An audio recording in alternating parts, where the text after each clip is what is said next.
all we really want is a home that we can live in and enjoy the peaceful quietness that a landlord has to give us the legal rights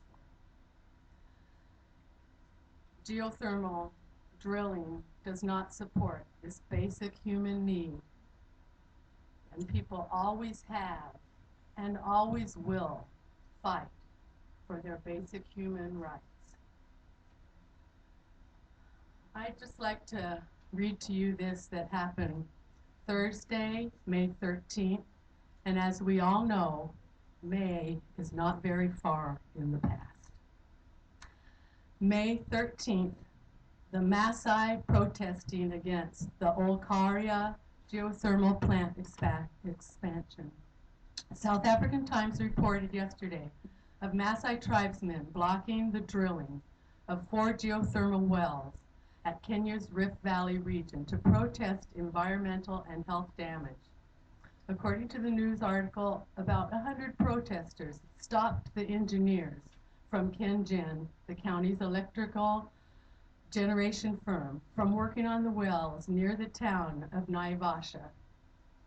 We have suffered years under KenGen, and this time we shall not allow the drilling of more wells near our homes. Natada Kisoto, the protest leader, said. They complained of the toxic fumes coming out of the wells, the noise from the steam gushing, the contamination of surface water and their cattle's water. The KenGen project manager said these locals will be relocated and explained that an environmental assessment had been done and approved of by the government regulatory body and the World Bank, which is financing the project. The reason I bring this up is because this is a, quote, underdeveloped third world country. If you look at the extent that they have done in Kenya to protect the animals in the area, and yet it has still affected the people's lives to where they're rising up. And this is what's going to happen here. People will not back down. I am half Choctaw Indian. My people have already been relocated on the Trail of Tears. And the people that are in our community will not back down. And I thank you so much for what you have done. And I'd just like to end by saying from the World Health Organization guidelines for community, that as was spoke about earlier, the evidence of low frequency noise is sufficiently strong to warrant immediate concern. Health effects due to low frequency components in noise are estimated to be more Thank you, severe. and I'm so sorry. I guess it's after lunch, so I'm a little slow in. Yeah, sorry. Yeah, sorry. But this is I'm from gonna the, get up to speed, gang. Yeah. I promise you. But I'm sorry. Anyway. Yes. Thank you. Thank you all so much. Thank you and very much. Thank you for continuing to work in the interests of your people that have voted for you. Thank you very much for your testimony. Aloha. Aloha. Our next testifier here in Hilo is Catherine Kusaka to speak on Resolution 303-12. Thank you. Good afternoon. Good afternoon. My name is Catherine Kosora. And first of all, I would like to thank the Hawaii County Council for your leadership in proposing 303-12. Act 55 has ignited an impressive array of public opinions with compelling emotions that cross generations and diverse ethnicities. The public trust has been betrayed. Laws and regulations are in place to protect and conserve the lands for the people of Hawaii. The PLDC will have unrestricted discretion to make decisions on their own. PLDC will have the ability to issue revenue bonds to help construct, acquire, and renovate public facilities and purchase non-public lands. If the PLDC fails the venture, taxpayers could potentially be left with the bill. What costs will be borne by the county? Isn't the rail project in Honolulu an example of a private-public partnership? Eligible developer. Is this an opportunity for cronyism? In the language of Act 55, one of the items mentioned for project is fueling facilities. This bill, 1555, introduced by Donovan Dela Cruz, sailed through the legislature in 2011 and was signed into law at the end of May. All of this action occurred before APEC in November. We know the importance of Hawaii's strategic location in the Pacific. Also in the language is workforce housing. Housing for who? Will the eligible developer be allowed to bring in their own workforce? Is the PLDC part of a larger plan entitled UN Agenda 21, Sustainable Development Plan? This is an action plan to inventory and control land, water, minerals, animals, construction, and energy. A book entitled Land and Power in Hawaii describes Hawaii's public-private sector from the mid-1950s to the mid-1980s. This is when the Democratic Party had full power.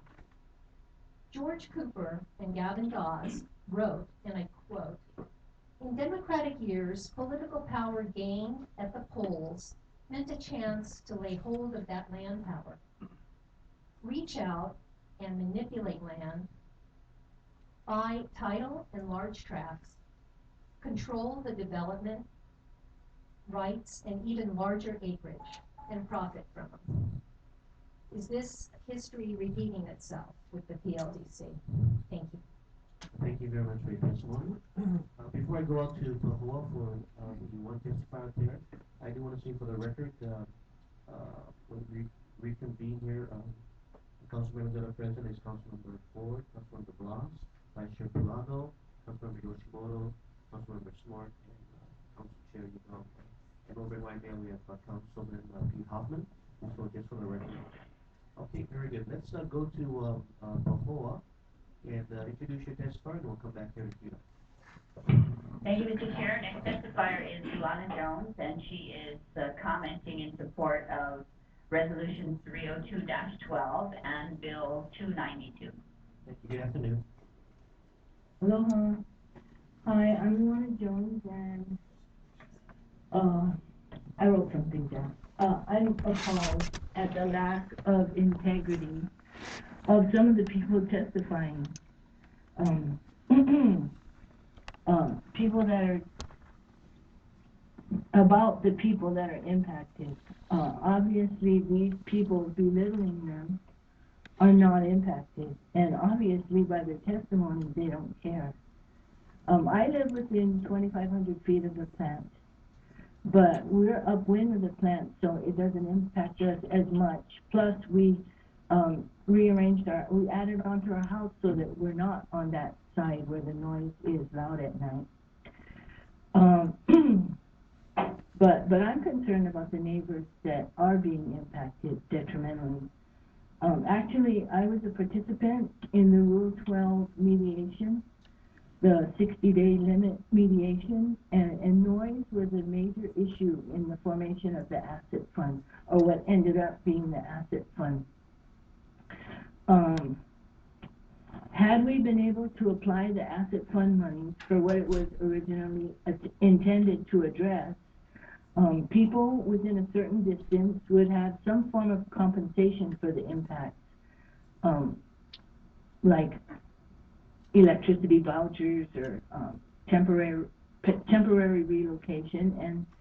And had we been able to apply the asset fund money for what it was originally intended for, there would probably be a county regulator with measuring devices on call to confirm complaints, whether it's noise or H2S or whatever. Bill 292. Oh, yeah. Personally, I'm more concerned about the health impacts from geothermal development. Of course, noise is one of them, but Bill 292 would alleviate some of the impacts of geothermal development to the geothermal neighbors. But unfortunately, Bill 292 would also mean financial loss to the developer. Um, Mahalo for the opportunity to testify. And I especially want to thank all the great people who care, not just about geothermal impacts on the neighbors, but who care about Hawaii and take a stand. And also on that resolution 302-12,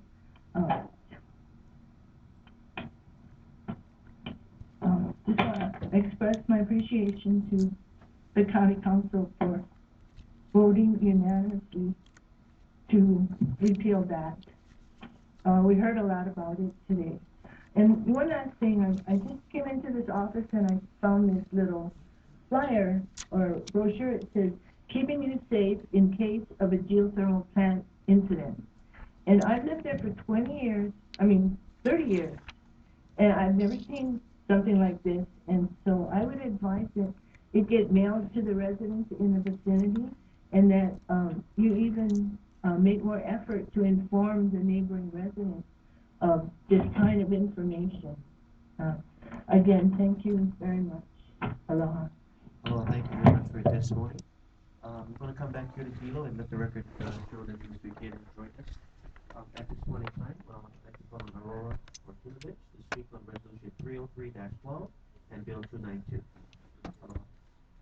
Aloha. Thank you, Council, for creating this bill.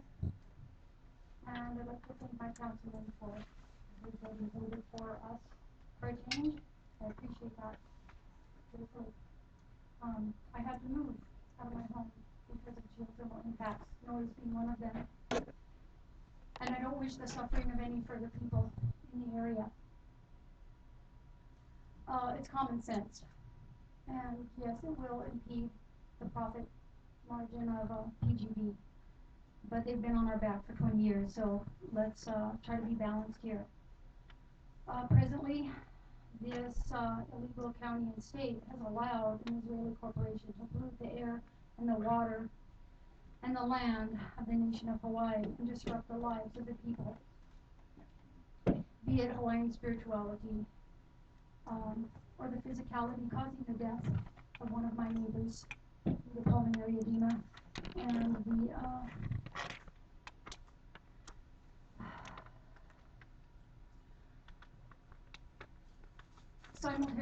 simultaneous abortion of fetus upon the blowout of PGB.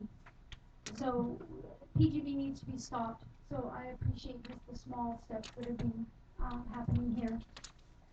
I'd also like to mention that there is an international boycott of being called by both the Dalai Lama and Nelson Mandela in regards to Israeli corporations due to how they're treating the people of Palestine. And what I'm seeing here is a small taste of what that must be like for how this Israeli corporation is treating Puna. I don't have a gripe with the plant manager. I've seen him do, Mr. Mike Cullerkean, do everything possible. His hands are tied by the people above him, but he's done everything possible, and I will always publicly appreciate that. But they've been allowed to do what they do by this county. So it really comes down to you guys sitting here right now to help enforce and protect this community. If you guys didn't get it, I know most of you have heard our pleas from Puna. For those of you that don't understand what 24-hour drilling is like, besides the banging, the clanking, and the exhaust, it rumbles the house and does stuff that shakes us from within. And I heard that little beep, so I'm guessing that's a summarize. So I just want to let, for those who don't understand and aren't listening to the people, the cries of the people, if you choose to vote against some common sense, allowing the people to sleep through getting gassed, the sisters will get our pots, our pans, our bikinis, and our wooden spoons and come to your house, and the brothers will bring their diesel trucks and their generators and let you experience it. And then maybe you'll change your mind on the third vote. Thank you. And then I would like to speak more troubling issue, which is 30312. Thank you from the bottom of my heart on your votes against the PLDC.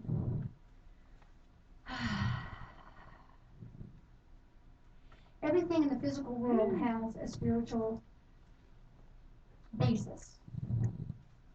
And across the board, I've met people all over the island, and they all say the same thing, that the PLDC is evil. I was sitting in the back next to that low-level demon of departmental devil who wants to destroy the democracy, a mere minion of mana and money vampires of land power, Mr. Haraguchi, who I must make note, when it was lunchtime, he went to the lunch with the two people on the end here. I found that disturbing. The PLDC is just the devil in drag. And with every breath I have, I will do everything possible to fight it. With everything I have, because again, I will reiterate, there is nothing more evil on this planet than the PLDC, from what I see.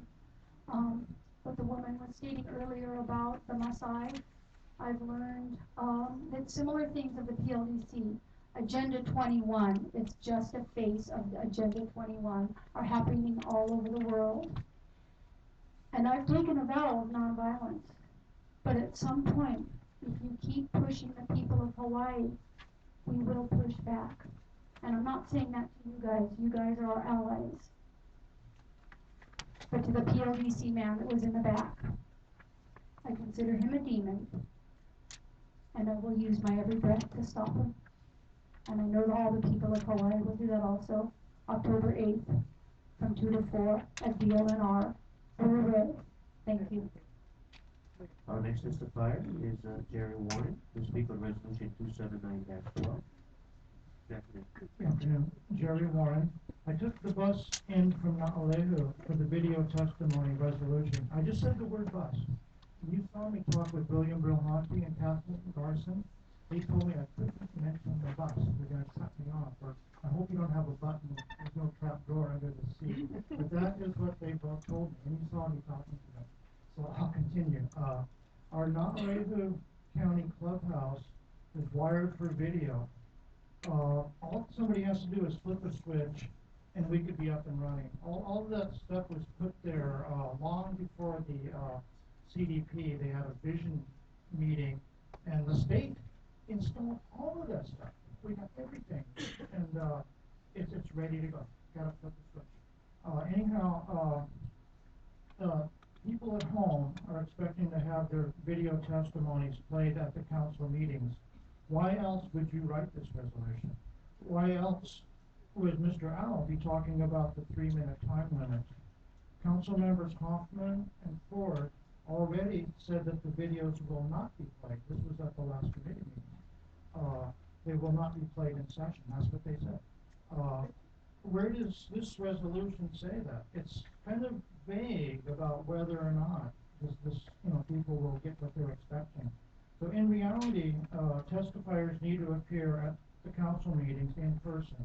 That's the cut and dry way to do it. I testified to inform the public who watch your meetings on TV and on NALEO's website. I am not running for office, but I want my ideas to get elected. Unfortunately, my previous testimony, going back 2 weeks ago, will be played the day after you take the final vote today.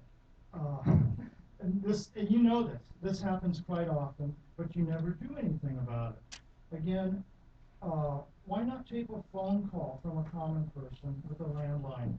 After all, it's the words that are important, not what the person looks like. Here's where we go with the bus. I hope you don't have that little button there.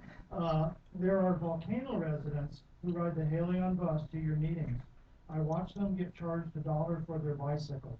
You passed Bill 51 earlier in your term. Bill 51 authorizes the transit agency to charge $1 only for a large backpack or suitcase.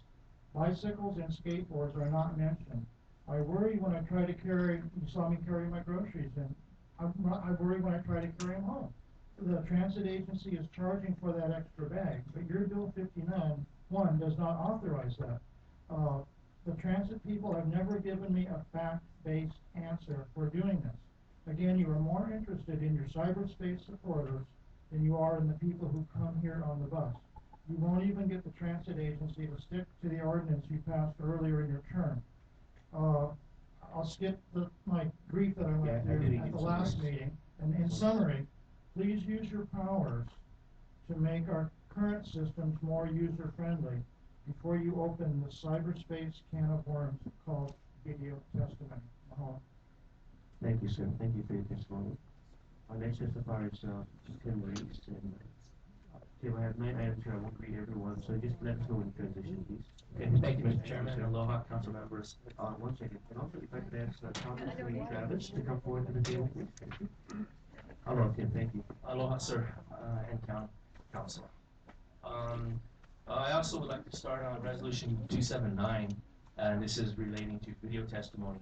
And man, I really wish it stated everywhere where it says the word video, I wish it stated pre-recorded oral testimony. And I base that comment on a couple things. How would you like me to use video production? And as much as you guys have had to see my unhandsome face, relatively unhandsome face up here, how about a split screen? How about a quarter split screen? 4 of me talking at you. Because I'm going to use video production techniques to try to enhance the points I bring forward to you.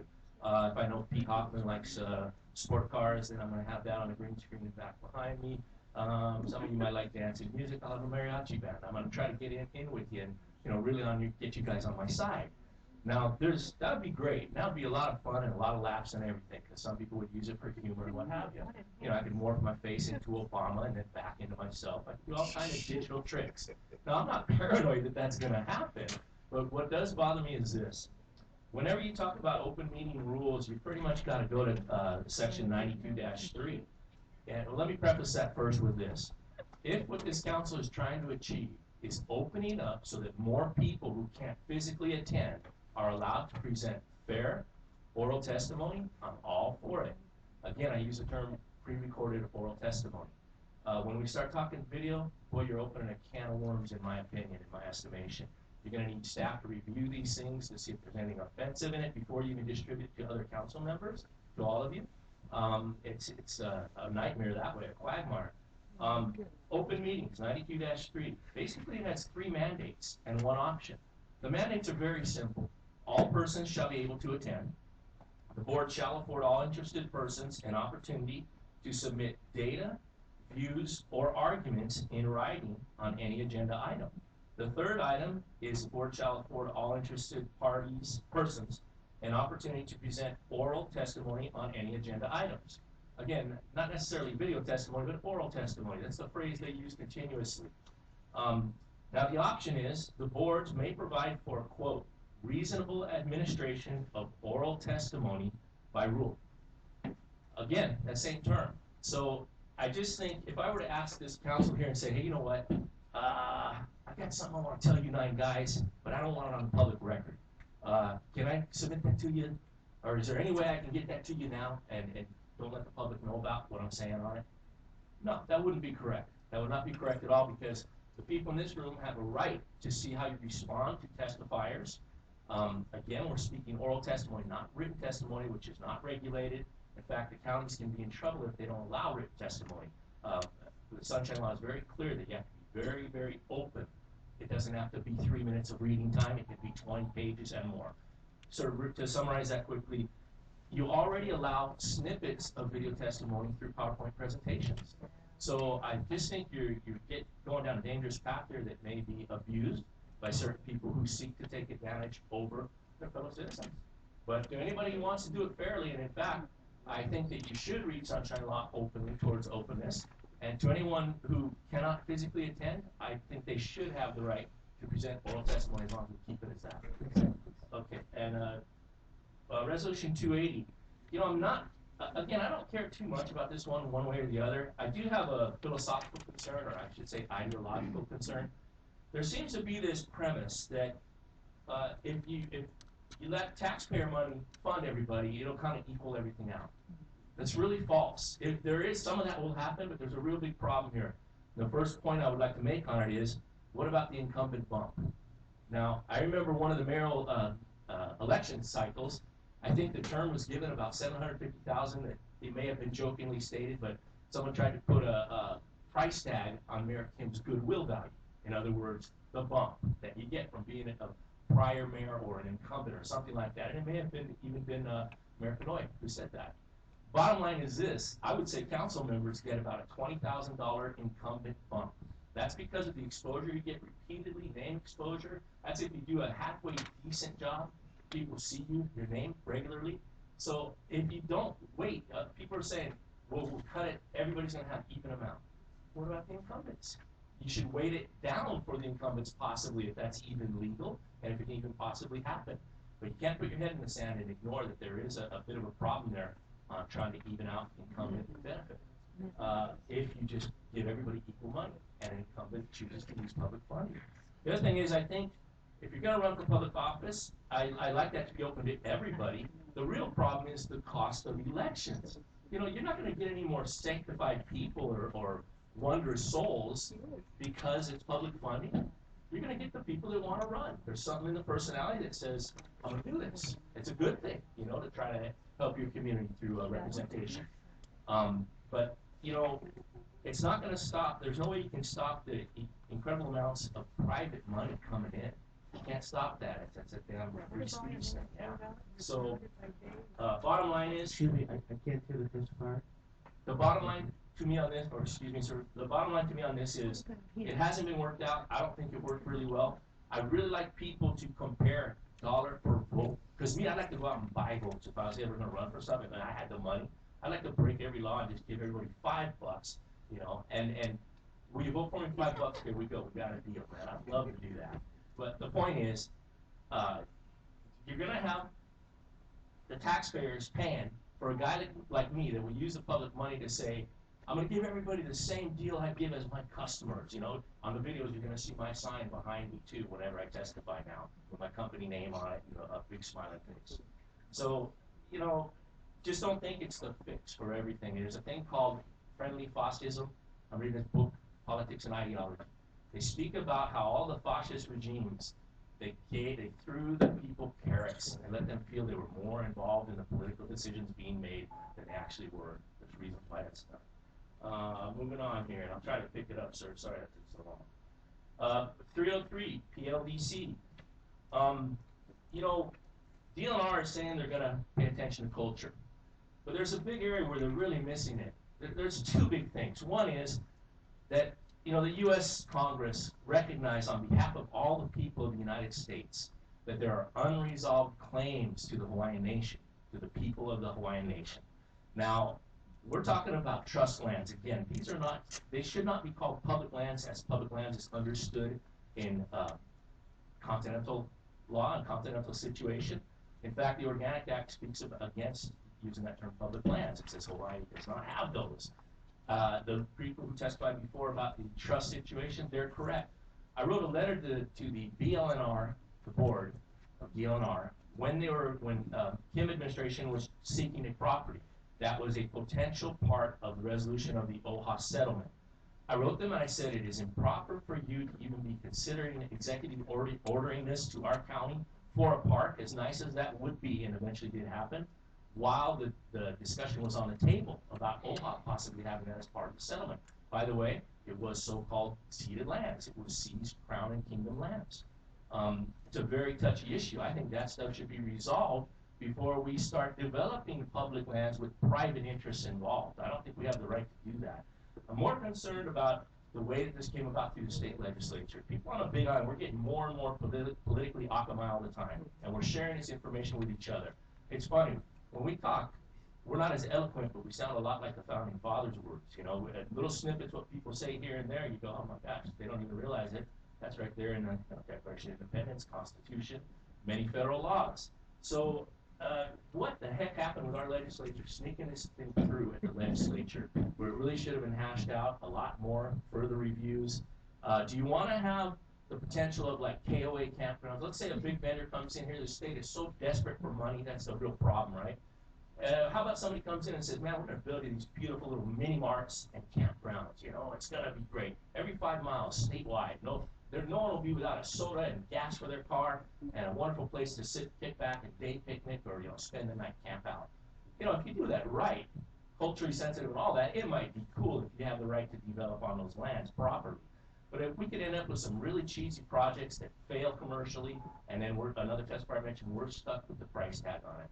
So thank you for looking at this. I hope you continue to support this resolution and ask for the repeal of this law. It was a slap in the face to the people, particularly the people of Big Island where we have so much state land and ceded lands, seized lands. Moving on. Okay, let's see, Mr. Onishi's, I believe I am on Resolution 306. And, you know, after today's information in the Tribune Herald in West Hawaii, I think the state is doing the right thing, and I'm really happy to hear that Scott Nago is finally taking his responsibilities as state election administrator, chief election officer, I should say, taking it seriously and not leaving us on the hook. I want to especially name Mr. Pilago and Mr. Onishi for, there's nobody in this planet who can say you did not give, if not strict notice to the elections officials, you gave them plenty constructive notice that we may have a problem, right? And that we may need help. And that was the trigger for Mr. Nago long ago to really dig into this issue in detail and find out where we were at. Unfortunately, for whatever reasons, political or just laziness, we got stuck in an awkward situation where I agree with Corey Harden's statements earlier. We need a full investigation. I'll tell you why. Last night, well, because the point she mentioned, and I looked through about 15 of these election laws last night. It's not clear how much power and responsibilities were delegated by Mr. Nago to our county clerk. That's a huge issue. As a matter of fact, I noticed in the League of Women Voters full press release, they say that it's the responsibility of Scott Nago to name official observers. So I'm trying to find out now, were any of the official observers named? Were the identification tags they must have at any time they are in the counting center, were those issued? And we have political party observers and we have media observers. Right now, I can't find out from anybody in the media if anyone was actually named official observers. Our clerk could not have possibly done her duties properly if that was not done. And was it made clear to her that that would be her responsibility to appoint, as opposed, juxtaposed to the state law that says it is clearly Mr. Nago's. There's a general law that says that he can delegate responsibilities. That never absolves him of the duty as a supervisor and the general overseer of state elections to be the #1 man responsible and in charge. So every criticism that is not a personal character criticism you hear about the conduct of our elections and the results of our elections in the primary, you put that criticism right on Scott Nago's back, because if he's a self-starting, forward-thinking manager, you cannot just dump your responsibility off on underlings. You know, I was a manager myself, and I took full responsibility for anything like this. It's my job to see to it that the people under me were ready for any delegated authorities that I gave to them. And it was also my responsibility to make it extremely clear what their responsibilities would be and what was expected of them. Done with that one. The only thing I would say on that one is that I think it was an insult for Mr. Onishi to state 5 to 15 years of experience. I think any person in this room could run a successful election given close to 2 years' time to study on their own, to avail themselves of every bit of material that the state elections office provides. And if they have gone through one election cycle and they're astute and they know how to assay and assess where the mistakes were made, where things could be tightened up and fine-tuned, a person with 2 to 3 years experience would be plenty enough. And I see that as an insult to all the people in this community that in their daily jobs, making far less money than county clerks make or elections officers make, are every day required to make far more complicated and intricate decisions and intricate duties. If you ever had to work with material safety data sheets or anything like that, come on, man, this is guys in our garages fixing our cars. Believe it or not, they got pretty detailed items they need to know about and go through and remember, you know. Moving on, Resolution 307. That's a great resolution. I hope it goes through, and I hope we can get these links up. And like the other testifier said, I'd sure love to see it in Hilo too, you know, connection with Japan. We can find no better. Traditionally, let's look at the history in the islands. Recent history about tourism. We cannot find better guests that we can attract to the state than the Japanese, as far as I'm concerned. They're great people, man. They're very respectable. They appreciate the islands. They're totally into Hawaiiana. I see them as a real natural fit. And I had an uncle who freaked out when he came here and visited because he fought the Japanese in the war. He could never get over the fact that the guys he was seeing on the streets in Honolulu were not the guys fighting him and his, his buddies, Resolution 311. Again, this is back to the League of Women Voters. I want to support this, and thank you, Mr. Palago, for bringing this forward. I'll give you an example of one of the things I'm stating. Number 3 at the bottom there, it's the last whereas on the front page. If you read that, the League of Women Voters is suggesting that the county clerk will comply with relevant legislation, including designating official political and press observers for the Big Island County Center, as required under 16-45 of the Hawaii Revised Statutes, including the public release of identities. Okay, if you read that very statute, it is plain and clear, and even in the full press release from the League of Women Voters, I believe they state that it is Scott Nago's responsibility to appoint those people.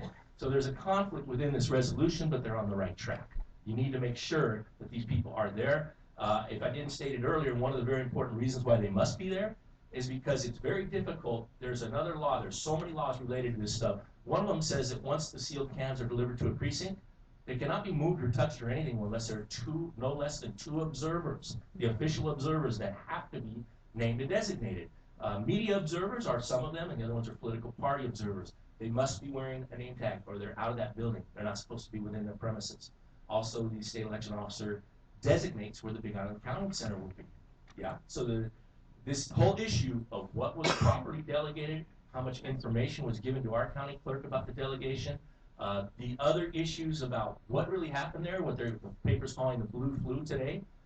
I've been wanting to hear about that for a long, long time. I've been asking reporters, say, can you find out what's going on with those employees? What happened there? All these other irregularities, man, come off it. Something went on. There was a little bit of the old sabotage or blue flu happened, let's face it. I wonder if the League of Women Voters is at all concerned that, is it our chief elections administrators are actually like union employees?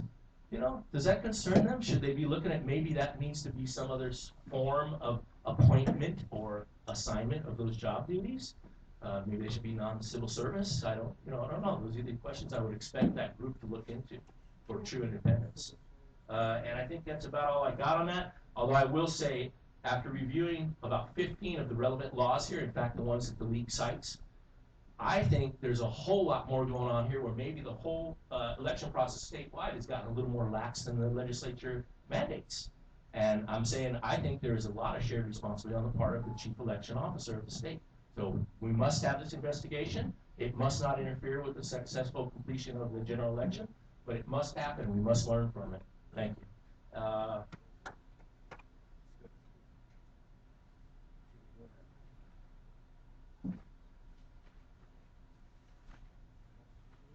I got communication 862-6361. Okay, That's the last one on what you signed up for. Gotcha. Thank you, sir. That's all on the executive session. Sure. Yes. Thank you, sir, for helping me out there. Okay, communication 862. Last time I came down here, I did state that I felt that the county was not agendizing enough information on these executive session issues. I'm here to thank you and say that I think you did do that on 2 of these at least. That you, I don't care if it has anything to do with me pointing that out or anyone else pointing it out. If it just happened by accident, here's a good thing. Discussion of Corporation Counsel's assertion that they have a conflict of interest in Nakamoto versus Kawauchi et al., civil number 12, and gives the number, and Ayao versus Kawauchi. This gives me enough information to make an intelligent decision whether I wish to comment on this issue or not specifically. That's supposed to be just what you're discussing there. You're telling me about it. You didn't jeopardize it to you're reaching the threshold that the OIP states where you must give enough information where a person can decide intelligently whether they wish to give information or not. So you met it. That's all that needs to happen. It hasn't happened routinely in this county for many, many years. And I don't think the other counties bother with it either. The reason why is because they dodge right behind this statement, which is a very generic, general statement that actually the Sunshine Law, I don't believe, allows. The council anticipates convening an executive meeting regarding the above matter pursuant to section 92-5A4 here it is, for the purpose of consulting with council's attorney on questions and issues pertaining to council's powers, duties, privileges, immunities, and liabilities. See, that's been the go-to for everybody. And it gets you out of actually properly informing the public of what you're going to be discussing in there. And I'm going to make a real good point here in about a minute. If you look at the case notes on 92-5, published reasons for the executive sessions, oh boy. They give what I've been asking for on something that you have deemed you can't tell us about on the agenda. So it's public information, it's out there, it's just you guys should have done it up front. Now, I tried to get a little more information on the communication, oh wait, I'm gonna stay on the 862 here, sir, if I still have a couple seconds on that. 92.7 requires executive sessions to not only list the item, but state the purpose. Now, again, I told you there's that threshold you need to meet without violating anybody's privacy or any liability issues, where you have to meet the threshold to can I tell what this is about to a degree where I can intelligently decide should I say something or not. Now, I know everybody in the audience is saying, shut up already, we get it, we heard it, but it's an important point. Millions of dollars decisions are decided in executive session. Now, I'll skip to, let's see. Com 863, same thing. You listed it properly. You're telling me what it is about. You've met that threshold. Com 864, sir, the last one, you did not, in my opinion. You're listing the item, but you're not giving me the real purpose of what you're going to be doing there. And the point is this also. OIP has an opinion somewhere that says, I shouldn't have to go to any external source to understand at that threshold what it is about, right? So you just listed the parties here. That gives me nothing. So you know what I did last night? I got on the internet and tried to find out about it. And let me see if I can find you the exact quote on this thing. It's actually a little bit, Mr. Chairman, I'm going to have to make this discussion with you privately one of these days, because there really is a problem here, or with Corp Counsel. But what I will state to you is this. One of the reasons why the OIP doesn't want you to go to external places, you want to get it straight from the horse's mouth without jeopardizing privacy or liability. Last night, I got on HawaiiReporter.com, and I lost the date of it, but it was a recent posting by Malia Zimmerman. She says that Mr. Yugong, Kawauchi, and private investigator Kenny Goodnow are being sued for defamation of character. She says Mr. Goodnow's name 2 or 3 times. So if I got to get my information from the press, and I'd love to show this to the media here, I'm coming in here testifying that Kenny Goodnow is a sloppy investigator, the worst investigator I've ever met in my life. He should get sued, because that guy always screws up. Yeah? Only problem is this. I'm getting my information, it's false. It's a mistake by a reporter. So had you told me what this is really about, that it's about defamation of character, unspecified damage being sought, then I know what you're going to be discussing. So, sir, it's time for this council to, you fix some of it, get it right this time. And the OIP has been very slack. So has the Big Island Press Club, and seen to it that I shouldn't have to be bringing this forward. They should. The media should be asking for this. And thank you, sir. Sorry I rambled so much. Thank you for your testimony. Our next testifier is Thomas Lee Travis to speak on Bill 292. Good afternoon. Thank you, Chairman Yugong. I'd also like to speak on 303 if I might. Okay, very good. First, on 303, I thank you all for your unanimous vote, and hope that that support continues. Now on to 292. My granddad at 65 lived across a home that he had built, and he lived across from a public park that was very quiet, except on some Sunday afternoons when people came there. And it was decided that an elementary school and a public swimming pool would be built in that park directly across the street. I went to my grandfather and I said, "Are you going to go to the people that are deciding this and protest?" He said, "No." He said, "It's necessary that as communities grow, things change, and that we all have to accommodate it. And I've asked them to do a few things, and that they're working with me so that, in fact, I'm willing to accept what's happening there for the good of the community, because we need this elementary school and this swimming pool." That is the right way for a community to impact a local residence and make sure that that community is not so poorly affected that it hurts those residents. So there's a right way to do that, and there's a wrong way. I thank you, the County Council, and Chairman Yagong in supporting health and safety rules, specifically the noise resolution, for the citizens that live close to the current geothermal plant. I also like to thank you, Councilman Blast, for your support of that as well. I ask that you continue to support this common sense resolution that has overwhelming support of my neighbors and myself.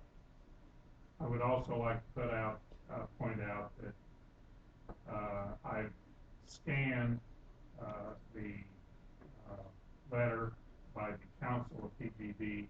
I've also scanned the response by Suzanne Whalen, which I think is yours in written testimony, and I am convinced that there is a good argument that you not only have the right but the responsibility to continue to pursue this issue.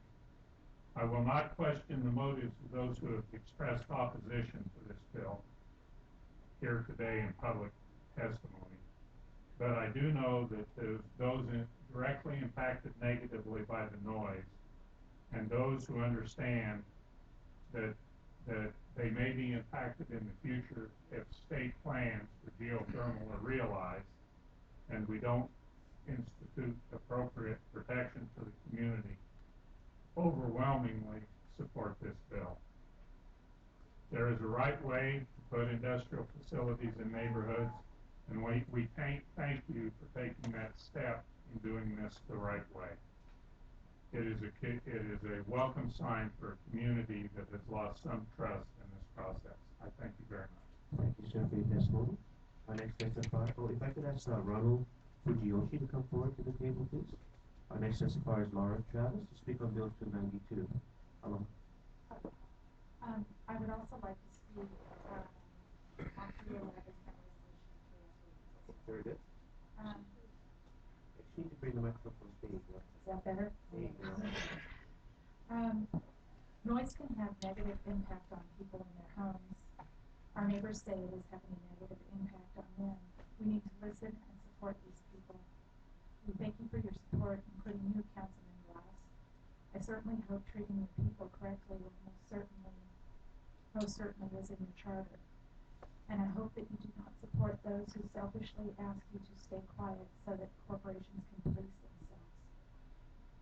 I also would like to comment on 311.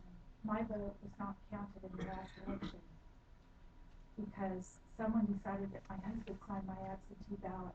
I didn't find out about this until the day after the election because I was out of range on cell phone and I just got a message about it. I was on the mainland. If he had done something like that, he certainly would be in more trouble than any election official. Please help my vote to count. I would also like to thank you for leading the way on abolishing the PLDC, and please continue to support Resolution 303. Thank you. Thank you very much for your testimony. If I could ask Carrie March to come to the table, please. Our next testifier is Ronald Fujiyoshi to speak on 303-12 and Bill 292. Aloha. Good afternoon, council members. I also want to comment on Resolution 280 if I can. Very good. First, on Resolution 280, I want to add my voice in support of the Hawaii Campaign Spending Commission providing this funding for the elections. I think it helps to balance out the overwhelming influence of private donations. So I want to very much support this resolution. Next, on Resolution 303-12,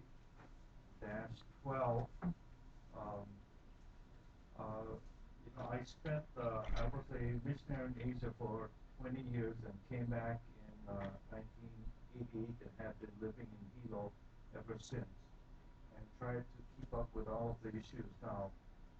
First of all, I really want to congratulate Hawaii County Council for taking the lead in passing the resolution, the first reading, that is calling for the repeal of the Public Land Development Corporation law. You have heard that Kauai County has also unanimously passed a similar resolution, and we're hoping Oahu and Maui, Molokai, and Lanai will do the same. So I really want to congratulate you. Of course, I agree with most of the reasons that people have given of why this is a bad bill. But the main reason why I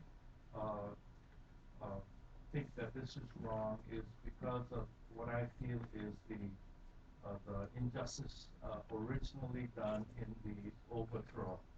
And U.S. Public Law 103150, the so-called Apology Bill, acknowledges that the Kingdom of Hawaii was illegally overthrown in 1893. It goes on in the same public law statement that talks about the crown and government lands of the Kingdom of Hawaii have not been justly addressed.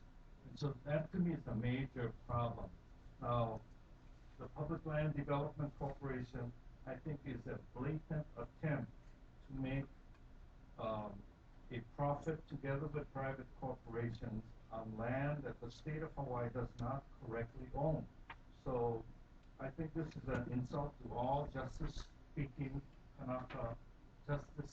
Kanaka Maoli and others who believe in justice as a fundamental basis of law. I think, like you, I've tried to do my homework, and I tried to study the Great Mahele. And my reading of the Great Mahele is that King Kamehameha III really tried to keep the land in hands and control of Hawaiians. And to me, this law is a blatant example away from that. I also was privileged to be able to observe in The Hague the case of Lance Lawson versus the Kingdom of Hawaii that was held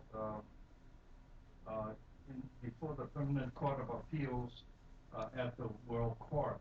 Now, if you read the proceedings of that hearing, I think you will see that the three judges were the three top legal minds who wrote books about occupation, like the occupation of Kimono. And it's clear in their minds as they write the statement that what happened in Hawaii was illegal. So, I think we need you to so I hope, summarize on this item. so to me, I think the main point for me to oppose the Public Land Development Corporation is I think that this is just completely against what justice is all about. Thank you very much. Now, the last thing I wanted to comment on is Bill 292. And although I do not live in Puna, I wanted to add my voice in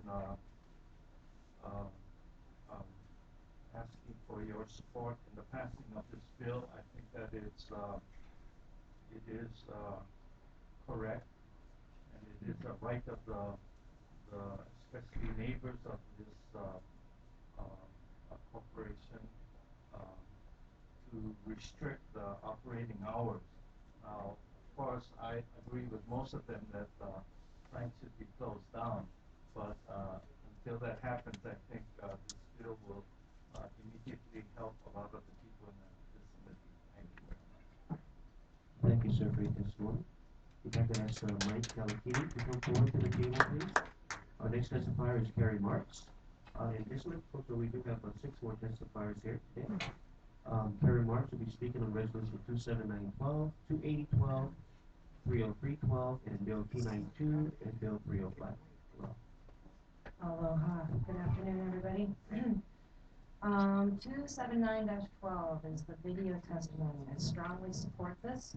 I think anytime you can give people another avenue and another route to make their voices heard, we should do that.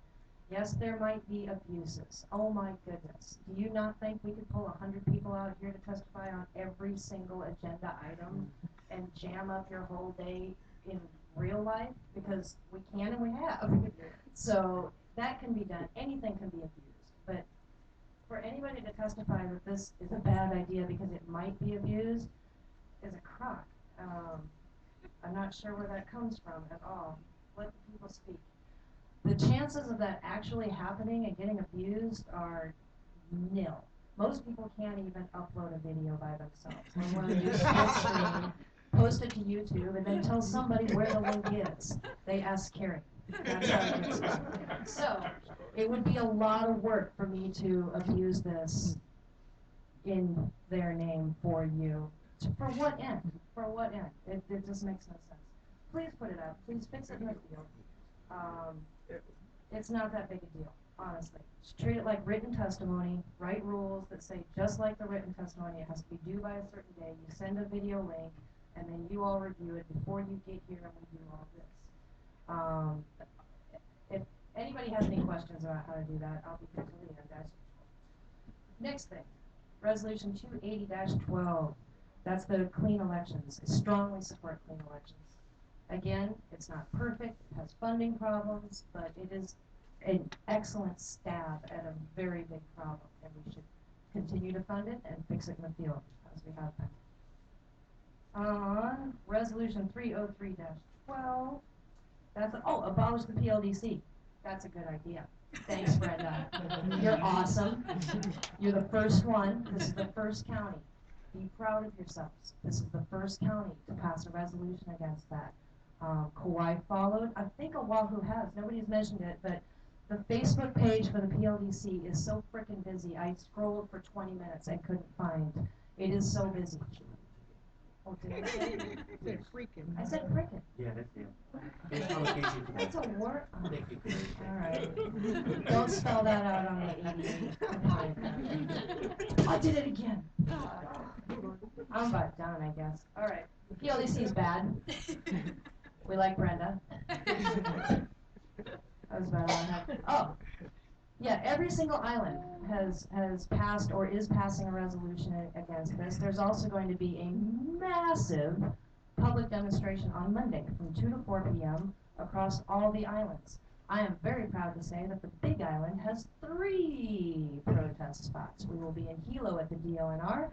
They will be at the Mormon Church in Kona and at the Neighborhood Center in Kapa'a. We're working on it really hard. So there's massive, massive, major public support against the PLDC. This will happen. Resolutions are already being written in the House. This will happen. If the governor vetoes it, more things are going to happen. For the next. Bill 292 is geothermal drilling noise. Noise is bad. I oppose noise. Please let these people sleep. Bill 305. That's the PV solar installations. I thought that was hilarious that people thought that solar panels weigh more than the actual construction workers putting them on the roof. That's a good one. I mean, honestly, are we seriously going to plan for every frickin' stupid liability? I'm sorry, Mr. So irritating. Okay. I love you, Carrie. Ms. Primmon, I don't like the solar panel thing. I think that's silly. Silly. I mean, come on. Who's going to sue the county if your solar panel falls off your roof? That's insane. I would sue the person who built the roof first, maybe the person who installed the solar panel second. County of Hawaii is not even on the list, so please. That's silly. I think that's all the stars I made. All the silly stars for today. Thank you, Aloha. Thank you so much for your testimony. Yay, Carrie. Our next person, Mike, if I could ask Tom and Jay to come to the table, please. Mike Yalatini to speak on Bill 292. Yeah, please. Good afternoon, mahalo Chair Yadong, and aloha council members. My name is Mike Kalekini. I am the plant manager of Puna Geothermal Venture, and I'm here testifying in opposition to Bill 292. So my understanding is that this bill is based on health and safety and welfare of the community, although it does, I did not see anything specific about noise. I presume that noise is probably one of the main issues on this particular bill. So what I wanted to share is that we have noise data dating back from 1993, and we are more than willing to share this data so that if you folks are interested in seeing what kind of actual noise levels we generate, we have to share that with you. And on the record, during drilling, we average around 55 decibel average on a daily basis. We did spike above 60s during certain times of the process. And I also wanted to share that as far as being proactive with BACT and minimizing noise, we have a record of that. In 2002, we worked with then Planning Director Chris Hewitt, and we did a noise survey specific to the GRP permit and specific to trying to implement BACT. And we got a few folks from the community involved. Aurora Martinez was one, Luana Jones, Albert Weiler. So we've done that in 2002, and we recently completed a noise study based, again, on the county GRP requirements because of the expansion. And that report is coming out shortly. It's not specific to drilling, but it's specific to noise for the entire plant. It's going to be a public document, and it's going to be submitted to the planning department. With regards to drilling, specifically the process, I think I would recommend and suggest that the county council get more information on the actual process, because it is not a simple process, and there are certain aspects of it that require work to continue on a continuous basis. And we'd be happy to share some folks, some third-party folks that could help out in understanding that. With regards to drilling again, you know, it'll take 3 to 4 times if drilling is only allowed in the daytime hours, and it'll cost 3 to 4 times as much. Which brings me to my last point in my summary, is that I agree with Chairman Yagan that the cost of drilling is indeed a cost of doing business. But ultimately what happens is it is not only going to affect PGD, it's going to affect any future geothermal development. And what will happen is that as costs increase, the end result is that the ratepayers will pay more for energy. Thank you for your testimony. If I could ask Dwight Vicente to come forward to the table, please. Our next testifier is Pablo Shea to speak on Bill 292. Good afternoon. Good afternoon, Mr. Chairman, members of the council. Anyway, speaking in opposition to Bill 292 as well. Basically, Bill 292, before the council considers moving forward in this bill, I think it really does need to understand the inherent issues that Bill 292 proposes. First of all, one of the basic concerns seems to be noise. If you take a really close look at Bill 292, it really doesn't mention anything about noise. It has a blanket prohibition on all drilling operations. That term in and of itself is overly broad, because as we've discussed and we submitted to the council, when PGD does its drilling operations, it has a number of pieces of equipment which are having to run nighttime, even though the drill bit itself is not operating. It imposes issues of safety risks dealing with casing integrity and well integrity, increasing the exposure that men and equipment have to the inherent dangers of a drilling operation.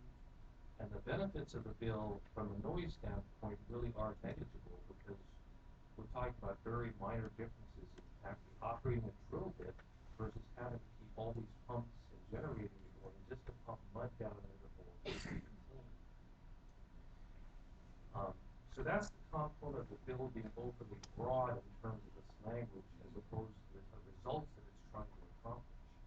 From a jurisdictional standpoint, yes, we have taken a look at the HARs and the Hawaii Administrative Rules regarding DOH issues. And what the DOH rules say is that the counties can regulate excessive noise. What wasn't pointed out to you is that the term excessive noise source means sources which create noise in excess of DOH standards. this plant, its drilling operations have always been below and well below the standard that DOH creates for these kind of operations.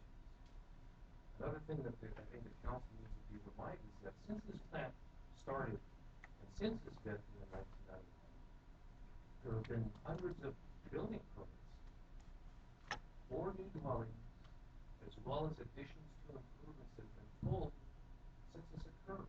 And during that time, 10 wells have been drilled safely and efficiently. This bill will create risks to the integrity of the ability to do that. Finally, on the cost issue, this council has said, well, cost is really an issue for PGD. But really, think about it, it is not. The rates that have been developed by PGD, including the last two power purchasing agreements, are the lowest rates of any energy producer on this island. The council has asked PGD to go back to help them to renegotiate rates. If you're increasing costs, you're defeating that purpose. So think about all those various considerations. Talk to corporate counsel about the legal issues and the best advice that is negotiated for this one. Thank you, sir, for your response. If I could ask Joyce to come forward to the table, please.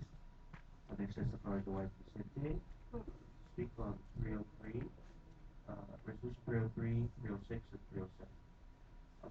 Good afternoon. My name is Dwight Vicente. I represent Hawaii Kingdom. 303-12, land problems here in Hawaii. That title was created with the Mahele in 1848.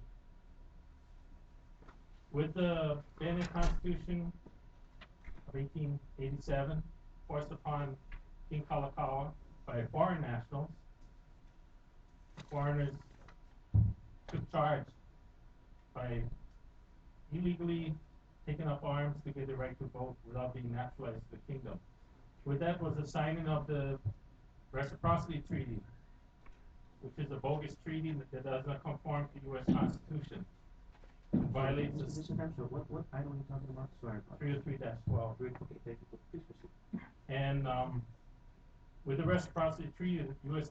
illegally stationed its Navy at Pearl Harbor in violation of its Constitution, which only authorized the Navy to be stationed, or their military to be stationed, in the 13 states and Washington, D.C.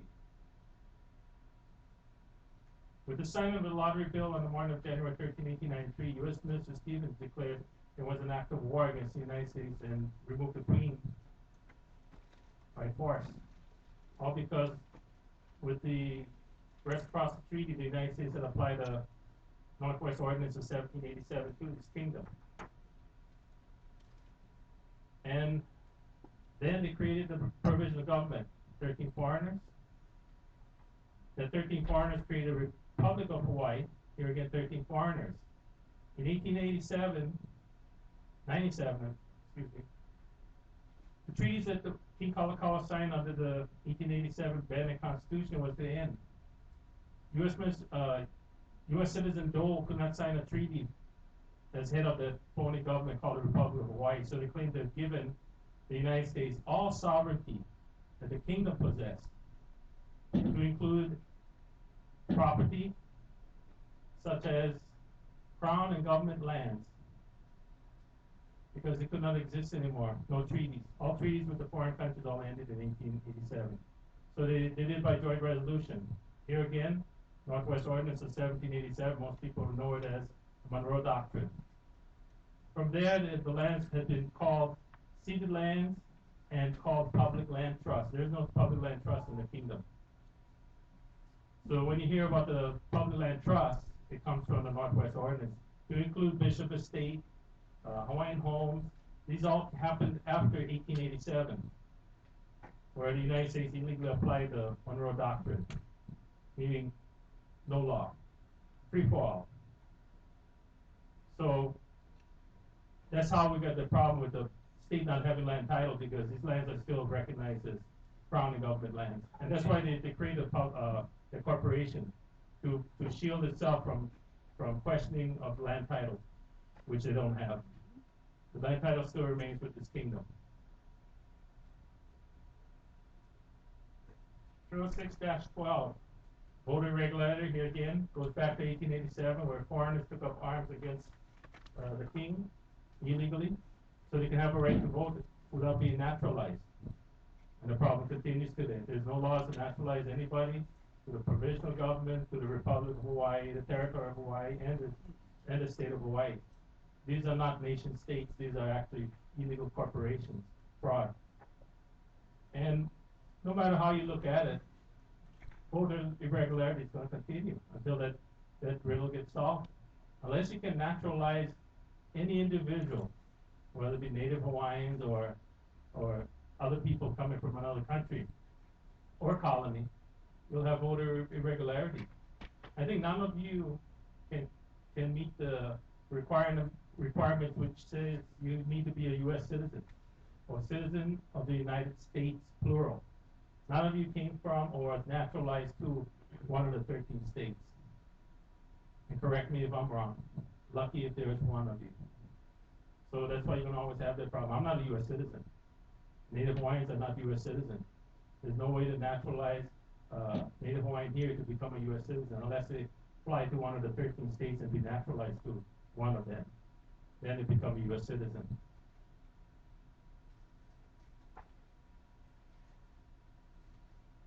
Through 7-12. Here you got three separate sovereigns: the 13 United States, the Hawaiian Kingdom, and Japan. Problem is, the 13 United States has imposed the Monroe Doctrine to the Hawaiian Kingdom in 1887 and onto Japan after World War II. When the U.S. Army General MacArthur illegally signed a bogus Treaty of Surrender on a battleship at Tokyo Bay, then later writing Japan's constitution, I see there's something very wrong. So not only did he use gun and force a bogus constitution onto a sovereign nation like the Hawaiian Kingdom, they also did it to Japan, and it's Germany and Italy. So when you look at this, they're talking about the U.S. Department of Transportation, which has no jurisdiction outside of 13 states.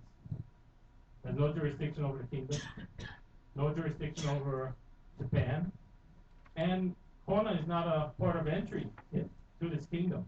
Hilo is. There's a lot of problems because they're not following law. The Northwest Ordinance is not law. You cannot create any words on paper and be called law. They have three sovereigns, except one sovereign want to take over the other two. So the treaties that were signed between the two nations, whether the Hawaiian Kingdom or Japan, it's not good. You can have the guy that's holding the gun at the two guys' head and saying, there's a treaty. No such treaty exists. So with that, I'll end and reserve the rights of this kingdom under the Queen's protest of January 17, 1893. January 17, 1893. Against U.S. Minister Stevens, and he has to make his way to the U.S. Supreme Court, Article 3, Clause 2, Section 2, original but limited jurisdiction. And you have the Northwest Ordinance, which need to be challenged in the U.S. District Court in D.C. Here again, limited to the Northwest Ordinance. After my nap hour, so I'm retired already. So, reserving the rights of this kingdom. Thank you. Thank you very much, everyone. Before we proceed to the next testifier here in Hilo, was there another testifier in Puna? I saw someone waving their hands out there. Barbara, can you hear me okay? Was someone waving their hands because they wanted to testify? No, they were just saying goodbye. Oh, bye-bye. All right. If I could ask Greg Smith to come forward to the table.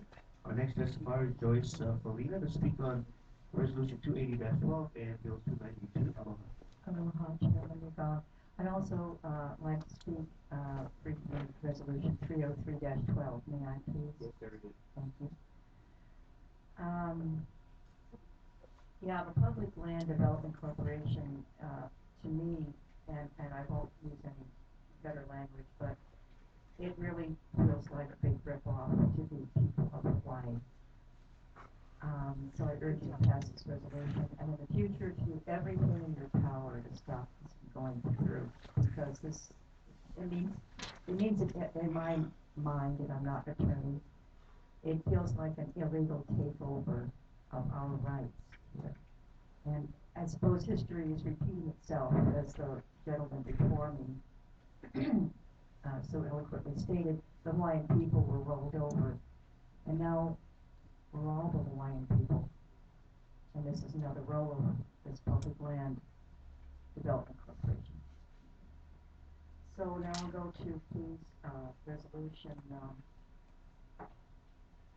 280-12. I support this resolution completely. I hope that it will have weight and merit in the state legislature. So I thank you for your, I hope, unanimous votes for this resolution. Now to Bill 292. I'm going to state this fact again. This is the third time that I've stated this fact on record. Mr. Michael, I hope I pronounced his name correctly, Kalei Kinney, stated at a council committee meeting in response to Mrs. Ford, Councilwoman Ford, asking him about houses vibrating due to geothermal drilling. I am a witness to the house vibrating because of the geothermal drilling. At approximately 5:45 in the house that Aurora Martinovich vacated, the drilling intensified in noise and velocity. I was sitting in the house. Greg was sitting in the house, my partner Greg Smith. Larry was sitting in the house. I don't know Larry's last name, I forgot it, I'm sorry. It's partner to Aurora Martinovich. And the house began to vibrate, and I thought there was a Mack truck outside on the street. And Larry said, no, that's the drilling. It happens every night, and it goes on until morning. He said, if you're here long enough, you'll feel the house go. Months later, synchronicity, we happened to meet the drilling operator at Honolulu Park with his wife. And we asked him, well, he's a very nice guy, friendly. We asked him, what happens when the house goes boom? He says, that's when the drill bit gets stuck.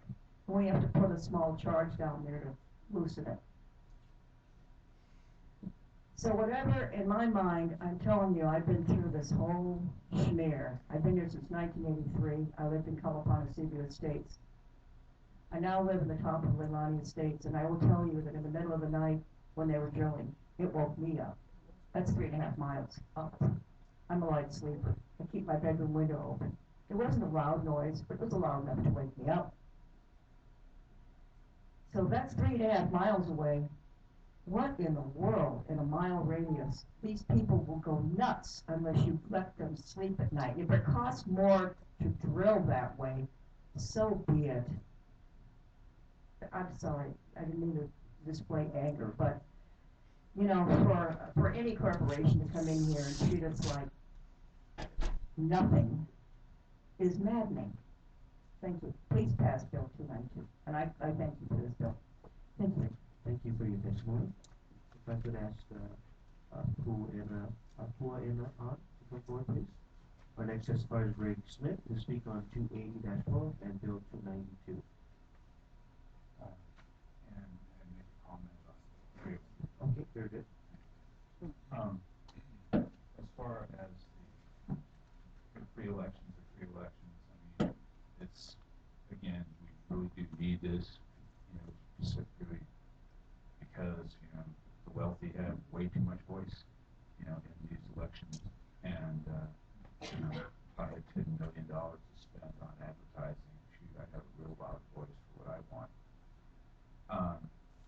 Going on to 303. Yeah, it, you know, definitely have to repeal this. And this would be, you know, this is just a no-brainer to me because this is an absolute land grab. It reminds me of what we're seeing with the geothermal development as well. It's an Oklahoma oil rush. They want to get in here and make money.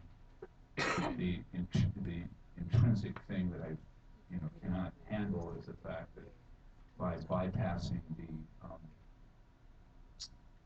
the environmental process and EIS and all that, you're basically muffling the voice of the people.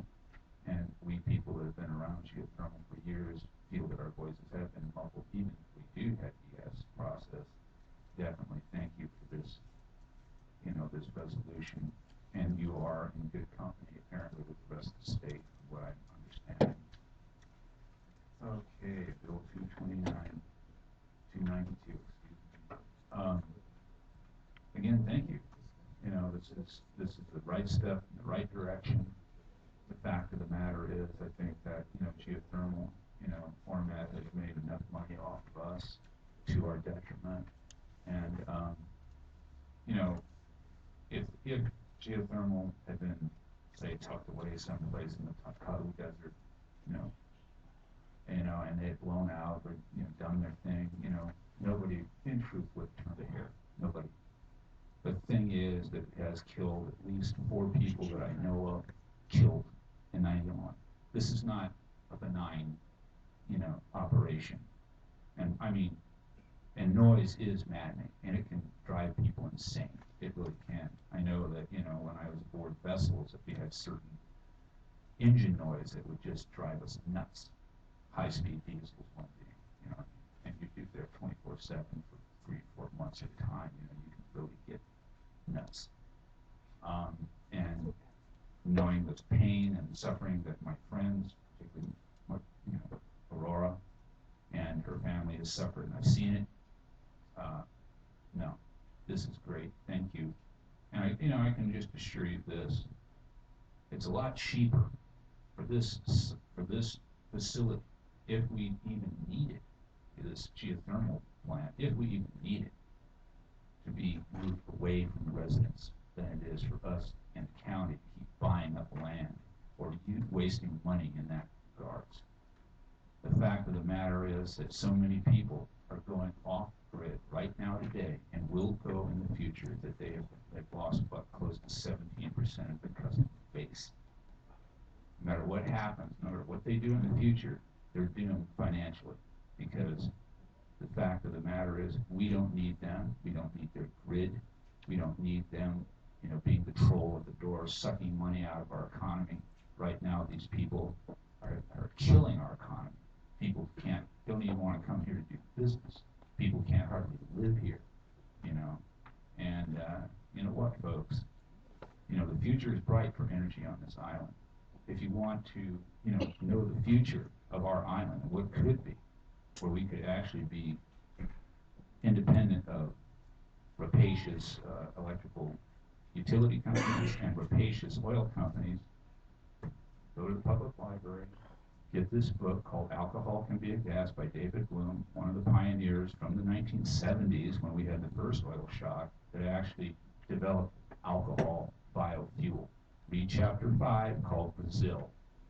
Brazil has the only booming economy on the planet right now in the Americas, right now today. In fact, they are doing so well that they're actually drawing illegal aliens away from us in the United States. They're not going north, they're going south, because they have the economy that's actually growing. Because they're energy independent, they broke the back of the financial giants of the world, and they broke the back of the petroleum interest of the world. They're virtually energy independent within their country. As far as I'm concerned, Hawaii Island and the state of Hawaii is a small country, and we have to think about life without oil and life without a bloody grid. Thank you. Thank you very much for your testimony. We have our final testifying here this afternoon.